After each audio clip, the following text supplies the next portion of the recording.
Nike offers 19 models of running shoes. Some of them are extra bouncy, stable or comfortable.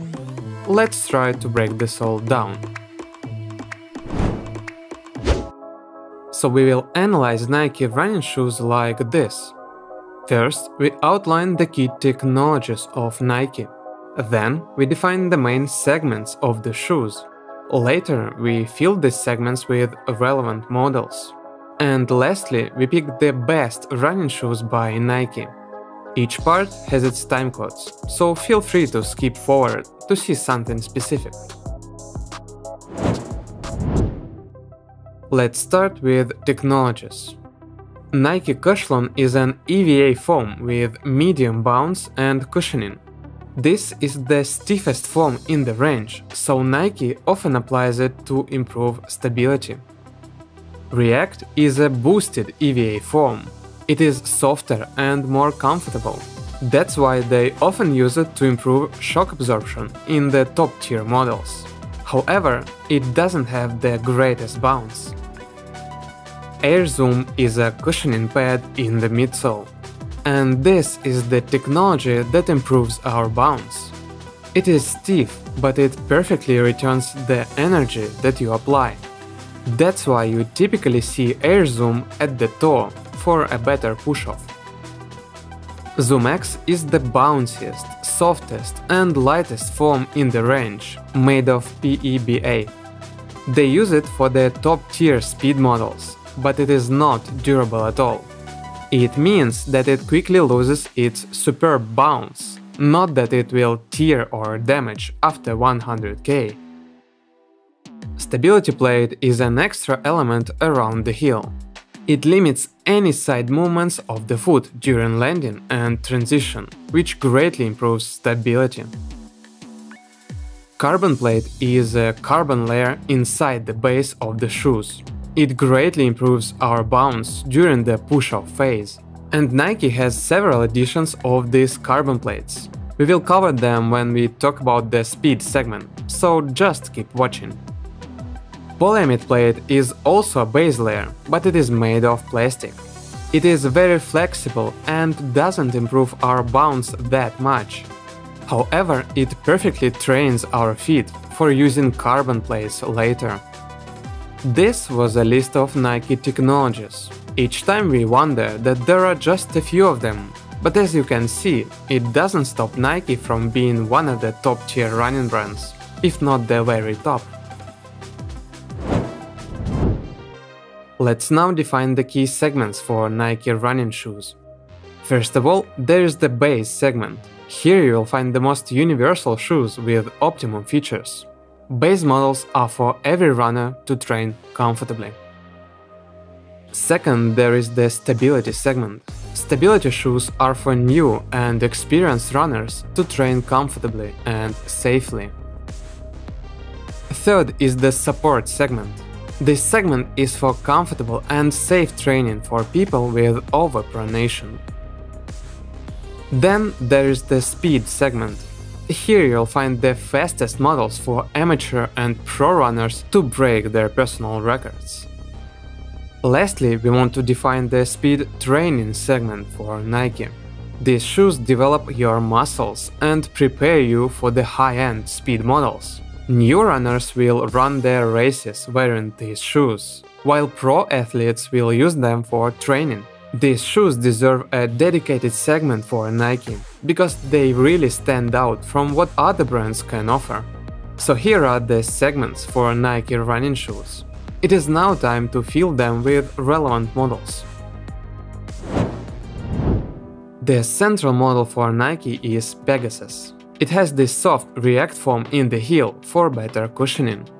Then there are Air Zoom pads in the midsole for a better bounce. And the upper is a comfortable engineered mesh. So Pegasus are great for slow or fast runs, for new or pro runners. In other words, it is a central model in its full glory. But Nike has another model that looks like a central shoe, called Winflow 8. The thing is, some runners find React foam in Pegasus too soft. That's why they choose Winflow with its stiffer cushioned foam. The only side note here is that these shoes have less cushioning, meaning that they are not that great for beginners. Other than that, it is the same central model. There is a model in the range that aims for comfort. These are Vomero 16 with a higher stack, and Nike used softer and bouncier ZoomX foam here. To control this midsole, Nike improved lockdown with a stiff heel counter and fixating elements at the foot arch.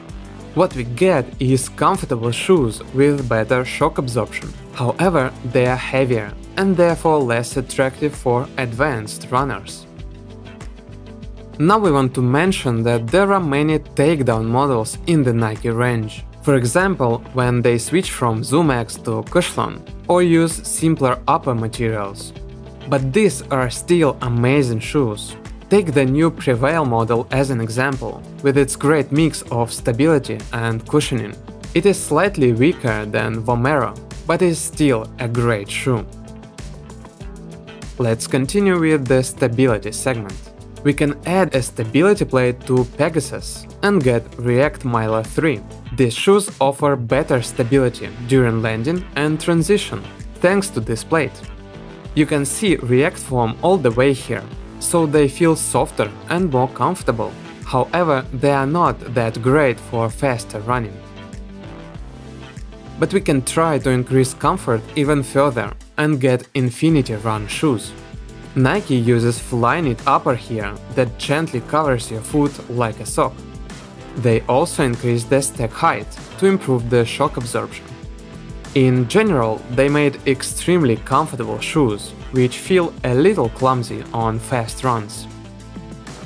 Interestingly, Nike tried to make a dynamic model in the stability segment. They called it Invincible Run. We see the bounciest and lightest ZoomX foam here. And to balance stability, Nike made the shoes wider. So we get the same level of stability plus better bounce. To be fair, these shoes don't become super bouncy, and they lose much durability. Once again, we are talking about bounce features of this foam that go down fast, not that it will tear after 100k. The stability segment also has many takedown shoes with simpler midsole and upper materials, but they are still amazing models. Let's cover the only one shoe from this support segment. These are Structure 24, with a stiffer inner side that works like a wedge. This element limits the excessive pronation, making shoes more stable, but heavier and less dynamic. We have a dedicated video about overpronation if you want to learn more.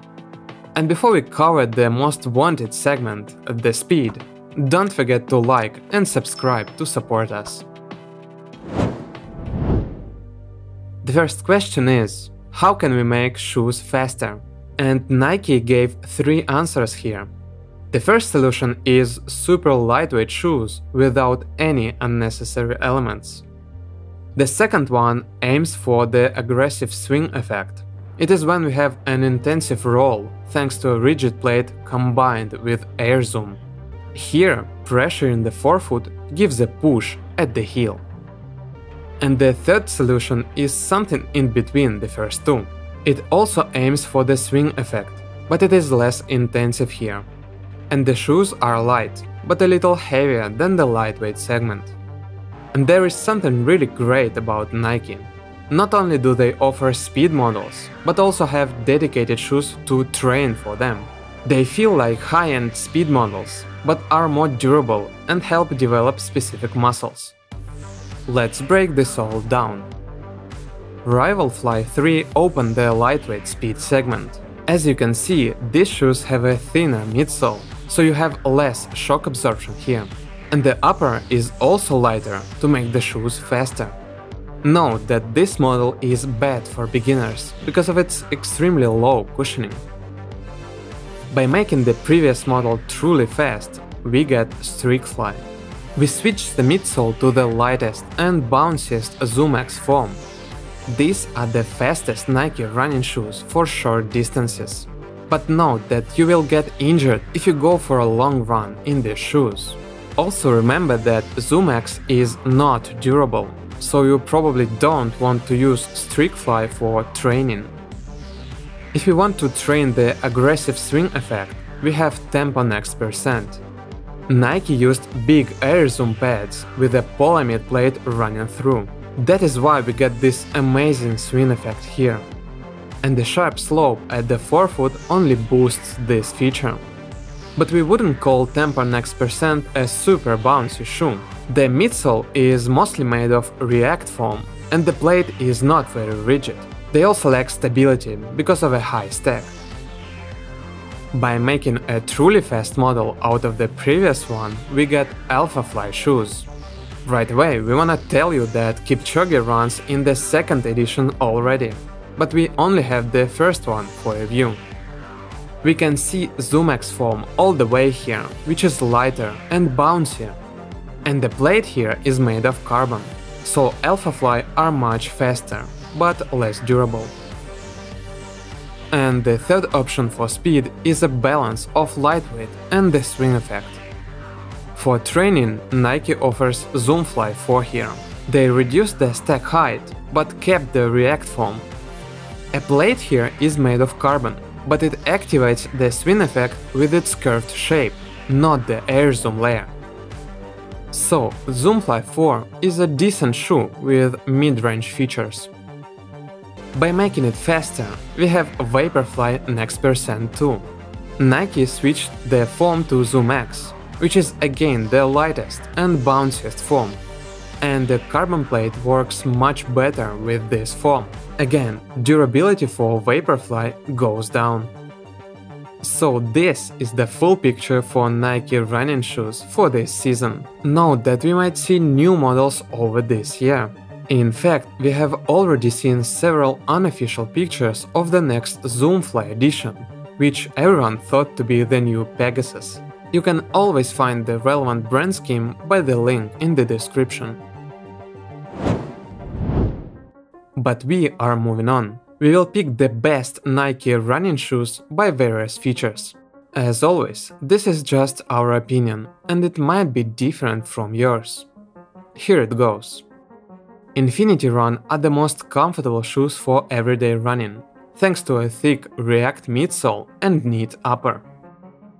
Structure 24 are the best for runners with overpronation, because of a stiffer inner side. Streakfly are the fastest shoes in the range, because they are also the lightest shoes. Alphafly are the most efficient shoes, thanks to the intensive swing effect. And finally, if we had to choose just one model, we would go for Pegasus. They have the ultimate features for any runner and any purpose. So here it is. We learned the key technologies of Nike, its main segments and relevant models. We also picked the best running shoes to help you navigate all this. Be sure to follow us to see similar brand and cross-brand reviews really soon. But for today, that is it. Stay well and enjoy running.